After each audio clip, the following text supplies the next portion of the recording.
Pessoal, agora nós vamos chegando assim, já na reta final de poderes administrativos, e agora eu vou trazer o assunto. Eu falei para vocês que poderes é o assunto mais importante. E dentro de poderes, o assunto mais importante trata do ciclo e da delegação do poder de polícia. O que tem de questão de prova sobre esse assunto não está escrito no gibi. Tá? Então eu vou trazer aqui para vocês entenderem mais ou menos como é que funciona o poder de polícia. A doutrina fala que tem um ciclo, né? Eu entendo que não é bem um ciclo, porque não se trata de uma atividade que vai rodando. Mas se a doutrina chama de ciclo, nós vamos colocar como ciclo. E dentro do ciclo do poder de polícia, nós começamos com a primeira atividade, atividade número 1, que é o que nós chamamos de legislação ou ordem de polícia, tá? O que seria aqui a tal da legislação ou ordem de polícia? Legislação é quando você define as regras do jogo. Tanto no sentido amplo, quanto no sentido estrito, dá para a gente utilizar essa fase aqui. Tá? No sentido amplo, você teria a legislação propriamente dita. Mas nós também podemos ter aqui os decretos, as resoluções, que estariam no sentido administrativo do que seria poder de polícia. Então, essencialmente, aqui nós cuidamos de estabelecer as normas de polícia, para estabelecer as regras do jogo, tanto por intermédio das leis, como dos regulamentos e demais atos normativos. Entraria aqui dentro da primeira fase do ciclo do poder de polícia. A segunda parte do ciclo do poder de polícia, nós chamamos de consentimento, tá? O consentimento é quando você vai ter uma anuência, um controle prévio que o Estado vai fazer para o exercício de determinadas atividades. Algumas atividades nós podemos simplesmente chegar e realizar. Outras atividades, elas são previamente controladas pelo Estado.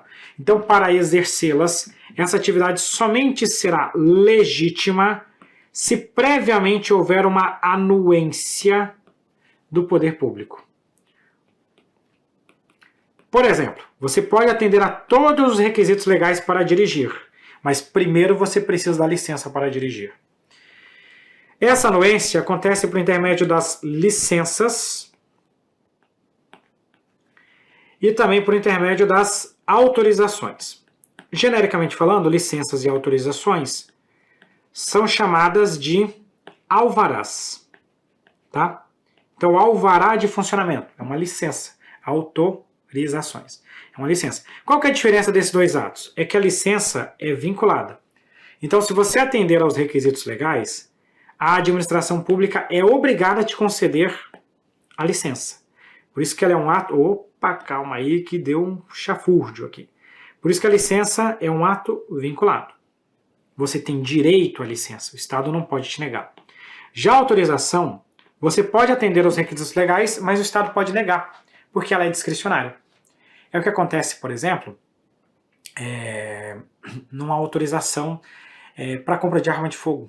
Né? A arma de fogo é o regime de autorização. Você pode atender aos requisitos legais, mas a autoridade policial poderia te negar. Tem uns regulamentos sobre isso, mas estou falando genericamente sobre esse assunto. Tá?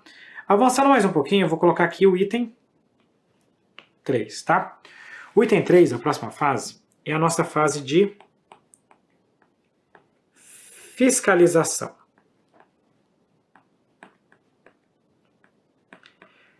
Na fiscalização, o Estado vai exercer o controle para verificar se você está fazendo tudo certinho. Né?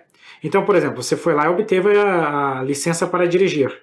Mas você está dirigindo da forma correta? Então vai ter uma fiscalização. Você teve uma licença para construir, mas você está construindo exatamente como consta nos termos da tua licença? Nós vamos verificar isso. E se você fizer algo de errado, escreveu, não leu, o pau comeu. Nós vamos aplicar uma sanção. A sanção nada mais é do que a penalidade. A penalidade em virtude do erro, em virtude da infração que eventualmente você cometeu. Então essas são as 4 etapas do nosso ciclo do poder de polícia. Aí aqui eu vou trazer para a gente uma figurinha. Essa figurinha mais ou menos faz o resumo para a gente sobre esse assunto. Essa questão pega e fala o seguinte, essa questão não, esse tópico, né? Ciclo de polícia, então, legislação, consentimento, fiscalização e sanção. Legislação, você dita as normas de polícia, como as leis. Consentimento tem a anuência prévia do poder público. A fiscalização é o controle e a sanção é a aplicação das penalidades. Ok. Você já entendeu como é que funciona o ciclo do poder de polícia? Agora nós vamos aos detalhes sobre a delegação do poder de polícia. Eu vou começar primeiro pela doutrina, tá? A doutrina, ela faz uma classificação do poder de polícia em duas categorias, tá? Primeiro nós temos o poder de polícia originário. O poder de polícia originário, basicamente, é aquele que decorre da Constituição Federal. É a capacidade tanto, é a capacidade tanto de legislar como de exercer a atividade de polícia, que é outorgada à nossa administração direta. Então, pessoal, poder de polícia originário é a administração direta. Ponto final. E existe também o poder de polícia delegado. O poder de polícia delegado é o poder de polícia exercido pela administração indireta. A administração pública indireta. A doutrina, quando falava do poder de polícia delegado, dizia pra gente o seguinte: esse poder de polícia delegado, como o poder de polícia é uma atividade própria do Estado, em regra, essa delegação aqui somente poderia acontecer, vou até trocar a cor da nossa caneta aqui, como aqui você tem o exercício de uma atividade típica própria de Estado, essa delegação somente poderia ser realizada para as entidades administrativas de direito público, como, por exemplo, as autarquias. Isso aqui é que a doutrina entendia até recentemente, tá? E nesse caso, nós poderíamos delegar todas as fases do ciclo do poder de polícia. Legislação, lógico que não estou falando de lei propriamente dita, mas atividade de regulamentação, por exemplo. Você poderia delegar o consentimento, a fiscalização e a sanção. Só que esse tema aqui, eu vou colocar assim, ó. Esse tema evoluiu. E evoluiu onde? Evoluiu na jurisprudência do STF que veio trazer pra gente. Mas a primeira coisa que eu quero que você observe é que às vezes a questão de prova vai falar que o poder de polícia exercido pela administração direta e indireta é originário e por entidades privadas é delegado. Não, tá falso duplamente. Primeiro que você não pode delegar a priori a particulares. Segundo que, desculpa, o originário é só administração direta. Se for indireta, já é poder de polícia delegado, tá? Então essa é uma classificação doutrinária. E olha só essa questão de prova. Ela fala pra gente o seguinte: denomina-se originário o poder de polícia que abrange leis e atos administrativos provenientes das pessoas políticas da federação. Primeiro a gente tem que entender o que são pessoas políticas, uma questãozinha um pouquinho mais complicadinha, né? O que são pessoas políticas? A União, os estados, o DF e os municípios. Isso aqui forma o que a gente costuma chamar de administração direta, ou também a administração centralizada. E o que é o poder de polícia originário? É aquele poder de polícia que é realizado pela administração direta. Logo, essa questãozinha aqui, ó, tá certa, questão boa, questão no nível de dificuldade um pouquinho maior, e às vezes o pessoal tá comendo mosca e perde uma questãozinha dessa importante. Mas agora é que o bicho vai pegar. O que acontece? Até então, até recentemente, para delegar o poder de polícia tinha que ser para uma entidade de direito público. Aí esse assunto começou a evoluir, começou a ter alguns debates na doutrina e na própria jurisprudência. E alguns autores trouxeram o seguinte debate: olha, dá para a gente delegar o poder de polícia também para entidade administrativa de direito privado. Escuta o que eu falei. Entidade administrativa de direito privado. Entidade administrativa é uma entidade que faz parte da administração pública. Veja que em nenhum momento eu estou falando de particulares. E você pode fazer essa delegação de algumas fases, atendendo a alguns requisitos. O STJ elaborou um tema sobre esse assunto e colocou a possibilidade de delegação, mas tirou a fase de sanção.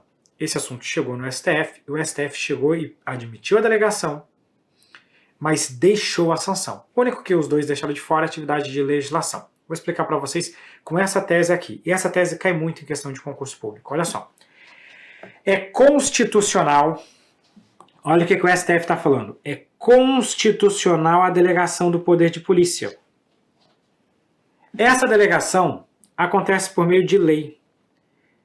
Pode ser para pessoas jurídicas de direito privado, olha o que o STF falou, integrantes da administração pública indireta, de capital social majoritariamente público e que prestem exclusivamente serviço público, de atuação própria do Estado e em regime não concorrencial. Tá? Nesse caso, você pode fazer a delegação do poder de polícia. É constitucional. Tá? Perceba que nesse primeiro momento, o que o STF falou para a gente então? O STF falou o seguinte, você pode delegar o poder de polícia para entidades administrativas de direito privado. Aí, se a questão de prova te fizer a seguinte pergunta, é constitucional fazer a delegação do poder de polícia? Veja, para entidades administrativas de direito privado e atendendo aos demais requisitos. Se falar que, se trouxer os requisitos, é possível fazer essa delegação? É possível fazer essa delegação. Se a questão de prova não te perguntar sobre as fases, você encerra por aqui e marca como certo. Professor, mas como assim? Quais fases que podem ser delegadas? Eu vou te fazer mais um pedido. Leia novamente a tese do tema 532 do STF. Em algum momento nessa tese aqui ele falou quais fases podem delegar? Não.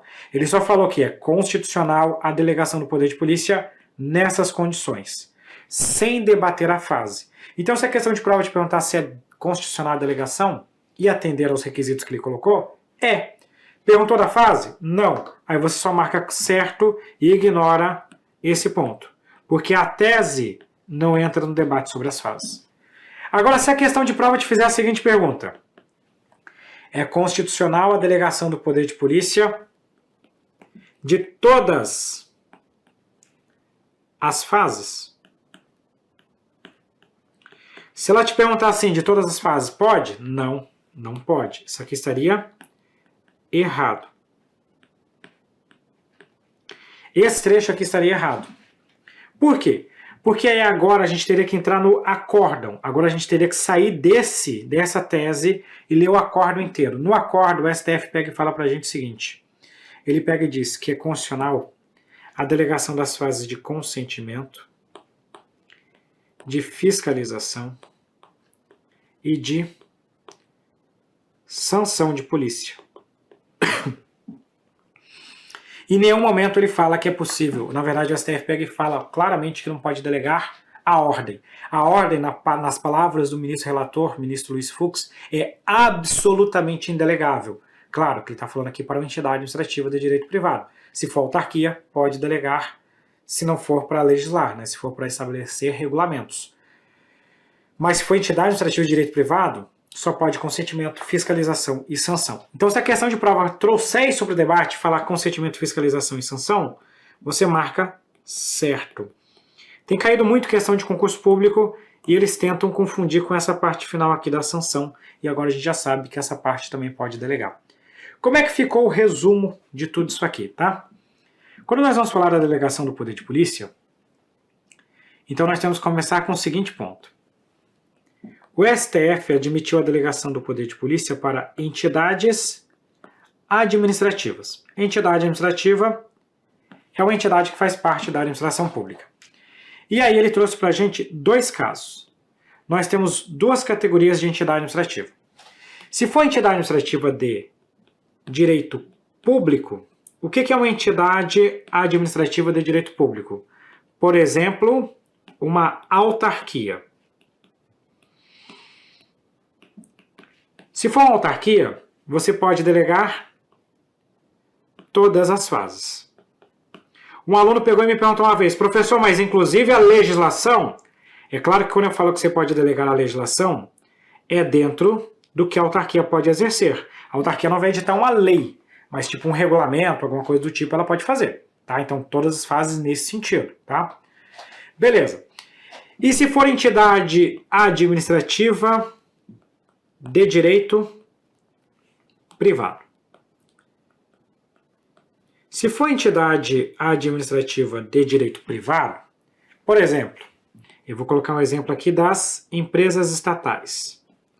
Claro que a gente teria aqui também as fundações, mas eu não vou trazer isso aqui para o debate, porque daí já iria complicar um pouquinho mais o assunto. Mas vamos colocar aqui as empresas estatais, que é o que interessa no caso que o STF julgou, tá? O STF admitiu aqui a delegação das fases de consentimento, de fiscalização e de sanção de polícia. A grande novidade é essa daqui, que antes sanção não podia e agora a sanção pode.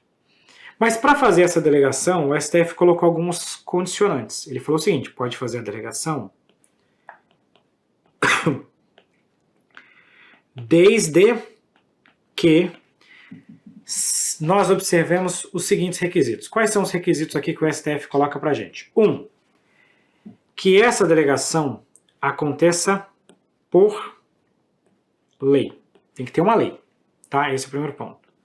Segundo, que a entidade faça parte da administração indireta. Terceiro requisito, que o capital dessa entidade seja um capital majoritariamente público. Quando o STF colocou esse capital majoritariamente público, é porque esse caso que chegou para o STF tratava de uma sociedade de economia mista, chamada BH Trans. Deixa eu explicar o que foi que aconteceu. A BH Trans, ela ia lá e fazia fiscalização de trânsito. E ela era uma sociedade de economia mista. Só que ela estava aplicando penalidades, estava aplicando sanções. Aí você discutiu o seguinte, pô, mas calma aí, a BH Trans pode fazer poder de polícia? Ela é uma sociedade de economia mista. Aí o que o STF pegou e falou? Olha, vamos dar uma olhadinha para a BH Trans. A BH Trans é uma sociedade de economia mista. Então ela faz parte da administração indireta e o capital dela é majoritariamente público, que é uma característica da sociedade de economia mista. Pergunto para vocês, e se fosse empresa pública, que o capital é integralmente público, poderia? Óbvio que poderia também, né?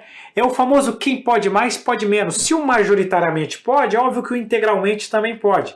Mas a questão de prova muitas vezes vai nessa literalidade, assim, ó, majoritariamente público. Mas se for integralmente público, também não tem problema algum. Avançamos mais um pouquinho. Essa empresa estatal, ela tem que ser uma empresa estatal responsável pela prestação de serviços públicos, tá? O termo serviços públicos aqui foi utilizado no sentido amplo dessa expressão. O STF falou em serviços públicos, mas não é serviço público propriamente dito. Ele estava se referindo a atividades que sejam de incumbência do Estado. Tanto que ele falou para a gente que são serviços públicos próprios do Estado. Pergunto para vocês o seguinte. Fiscalização de trânsito. Fiscalização de trânsito é uma atividade do Estado? É uma atividade do Estado? Sim. Fiscalização de trânsito. Seria serviço público propriamente dito? Não, seria poder de polícia. Mas a gente coloca o termo serviço público no sentido amplo, tá? No sentido genérico. Então, quando ele fala assim de serviço público próprio do Estado, são atividades que o ordenamento jurídico atribui ao Estado. Fiscalizar trânsito. Aconteceu também a questão, por exemplo, tratamento de água. Esses serviços que o Estado é responsável pela realização. Por fim, essa atividade tem que ser prestada em um regime não concorrencial. Por exemplo, a BH Trans, que é a empresa, a Sociedade de Economia Mista que fiscaliza o trânsito no município de Belo Horizonte. Ela concorre com a iniciativa privada na realização da fiscalização de trânsito? Não. Por que não? Porque a iniciativa privada não explora essa atividade. Então a BH Trans não está competindo com ninguém, então é um regime não concorrencial. Então nesse caso você pode fazer a delegação do poder de polícia. Isso aqui tem até um nome, tá? Eu tenho trabalhado bastante isso aqui com vocês em aulas. A gente chama isso aqui de autarquização. Autarquização das empresas estatais. O que seria essa autarquização? É você atribuir características que seriam específicas das autarquias às empresas públicas e sociedades de economia mista que prestam serviços públicos em regime não concorrencial, que foi esse caso aqui. Beleza. Fica alguns pontos em aberto que você deve estar se questionando. Professor, vamos lá. Eu já entendi para quem que eu posso fazer a delegação do poder de polícia. Entendi. Mas eu quero saber o seguinte. Para quem que eu não posso delegar o poder de polícia? Olha, como consequência lógica da decisão do STF, nós vamos pegar o seguinte. Vou colocar até um asterisco porque aqui tem polêmicas. Você não pode delegar o poder de polícia se você estiver falando de uma entidade administrativa de direito privado que seja exploradora de atividade econômica. EAE, exploradora de atividade econômica. Porque ela tem que ser prestadora de serviço público. Se ela é exploradora de atividade econômica, não pode. E você também não pode delegar o poder de polícia para particulares, para entidades privadas. São aquelas entidades que não fazem parte, não integram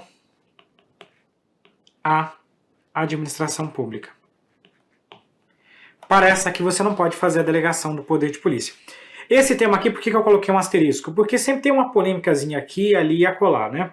A principal polêmica, ela surge por causa da tese anterior do STJ, porque quando você lia a decisão do STJ, o voto inteiro era focado em entidade administrativa. Só que na hora de emitir a decisão, o STJ cometeu um pequeno erro de redação.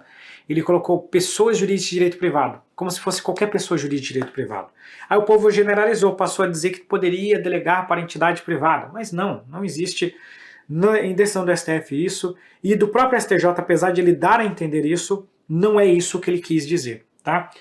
Só que, mesmo isso que eu estou colocando para vocês, na própria discussão do STF, o ministro Luiz Fux, que era o relator, ele falou o seguinte: nós não estamos discutindo se é possível delegar para particulares. Nós vamos discutir isso numa outra oportunidade. Foi isso que o STF falou. E aí o que normalmente o STF fala sobre esse assunto? O STF pega e fala para a gente o seguinte: olha, para particulares, você pode atribuir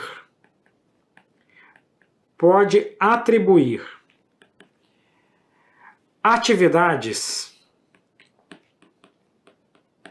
materiais. São aquelas atividades sem poder decisório. Eu vou explicar para vocês daqui a pouco com alguns exemplos, tá? Atividades materiais. Atividades preparatórias. Se você vai na Polícia Federal, quem tira foto, coleta sua digital é uma empresa terceirizada. É uma atividade preparatória. Atividades de apoio. Por exemplo, manutenção de equipamento para verificar a velocidade. Vem uma empresa privada e faz essa atividade. Ela está fazendo uma atividade material, uma atividade preparatória, uma atividade de apoio. Imprimir formulários, coletar digitais, tirar fotografia, tudo isso pode, tá? Isso seria delegar o poder de polícia? Cara, eu entendo que não é delegar, mas é sempre bom você ficar atento, porque sempre tem divergência na doutrina e as próprias bancas podem fazer algumas interpretações inadequadas sobre esse assunto. Então, quando você for analisar esse tópico aqui, seja um pouquinho mais flexível. Se você perceber que a questão é assim, tipo, mas ela está falando que está delegando para particular, mas não é bem uma delegação isso, eu estou atribuindo atividade material. Ela falou a expressão material, preparatória, sem poder decisório. Isso pode. Delegar, atribuir isso, pode. Então, aqui você tem que ser um pouquinho flexível na hora de resolver a sua questão. Genericamente, eu não delego para particulares, mas se a questão te trouxer isso aqui para a questão, fica mais ou menos ligado nesse esquema, tá bom? Beleza, vamos resolver algumas questõezinhas aqui já para partir para o final, tá? É constitucional a delegação do poder de polícia por meio, olha só, isso aqui, por meio de lei, a pessoa jurídica de direito privado, integrantes da administração indireta, de capital social majoritariamente público, que presta exclusivamente serviço público, de atuação própria do Estado, em regime não concorrencial. As questões de prova fogem das polêmicas.